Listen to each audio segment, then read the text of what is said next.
In this guide, why stateless session tokens need a verifiable signature, how the three-part JWT structure, header, payload, signature works, 5 attack classes every JWT implementation must defend against, and when to use JWTs versus opaque tokens.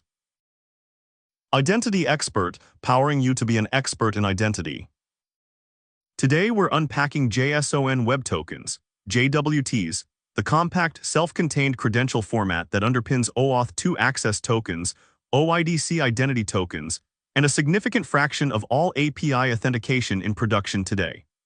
A JWT, pronounced JWT, has 3 parts separated by dots: a base 64 URL-encoded header declaring the algorithm, a base 64 URL-encoded payload of JSON claims, and a cryptographic signature over both. The signature is the key.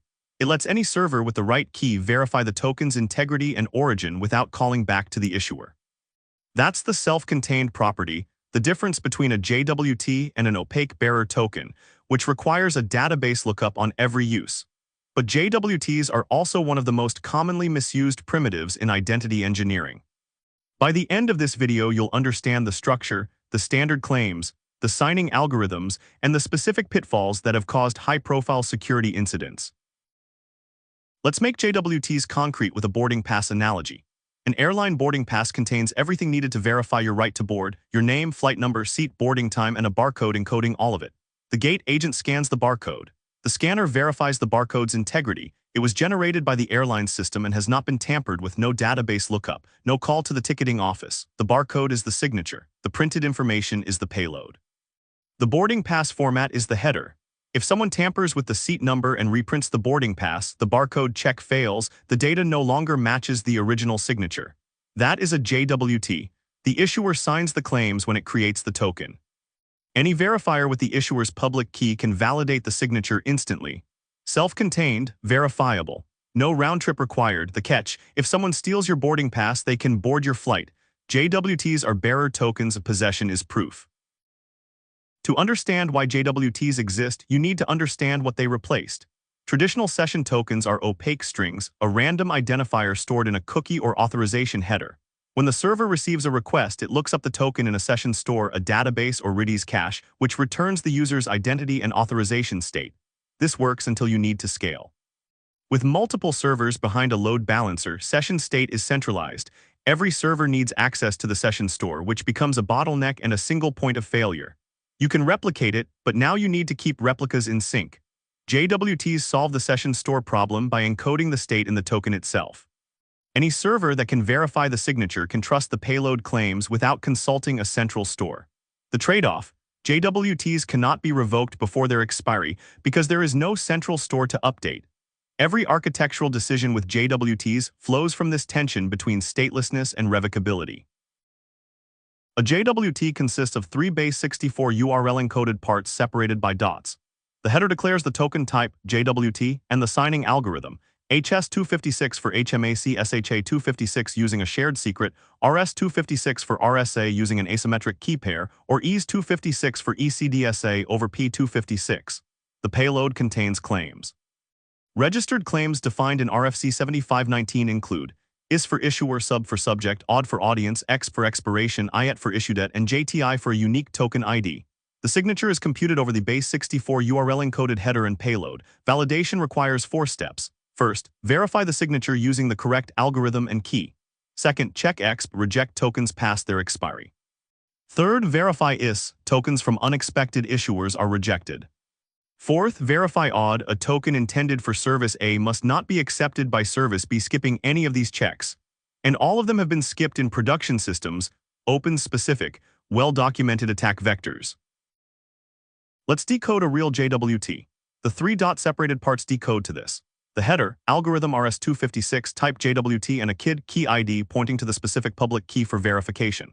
The payload IS is https://auth example com, sub is the user identifier, AUD is the target API, exp is a Unix timestamp in the future, IET is when it was issued, JTI is a unique ID for replay prevention. Custom claims, email, and a roles array. The signature is the RS256 signing of the encoded header. Encoded payload using the issuer's private RSA key. To verify, base 64 URL decode header and payload. Fetch the issuer's JWK set from the well-known JWKS URI using the KID to find the right key. Verify the RSA signature. Check exp, is, and auth. The JWKS endpoint is critical for asymmetric JWTs. It publishes the issuer's public keys in a standardized format, enabling key rotation without out-of-band coordination. When the issuer rotates keys, new tokens carry a new KID. Verifiers fetch the updated JWKS automatically. JWT vulnerabilities cluster around three failure modes. First, algorithm confusion. The alg field in the header is attacker-controlled. The alg none attack sets the algorithm to none, strips the signature, and early JWT libraries accepted the unsigned token as valid. A subtler variant, swapping RS-256 to HS-256 and signing with the server's public key as the HMAC secret. Defense: never read the algorithm from the token header to decide how to verify. Pre-configure the expected algorithm, reject anything else.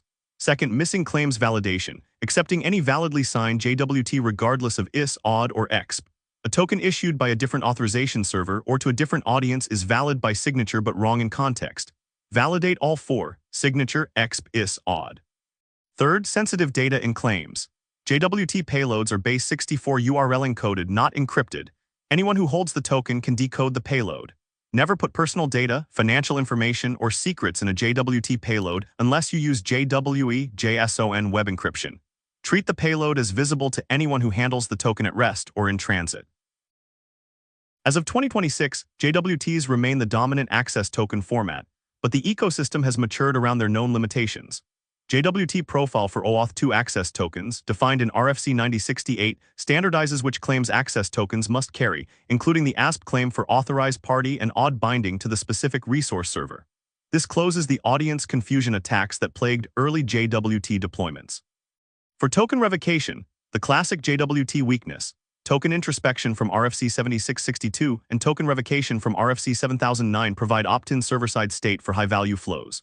The broader move toward sender-constrained tokens addresses bearer token theft. DPoP RFC 9449 binds a JWT access token to a specific key by requiring the client to sign a proof of possession JWT on every request. A stolen DPoP-bound access token is useless without the matching private key. The JOSE standards family continues to evolve with active drafts on selective disclosure credentials and multi-party attestation for mobile identity. Next on Identity Expert, OAuth 2, the authorization framework JWTs power. All primary sources cited in today's guide are listed on screen. You'll find direct links to the RFCs and specifications in the video description below. If this breakdown helped you understand the topic better, please subscribe to Identity Expert. We publish a new protocol deep dive every week. Thanks for watching. If there's a specific identity standard, authentication flow, or security protocol you'd like us to cover next, drop it in the comments below. We build our content based on what the community asks for.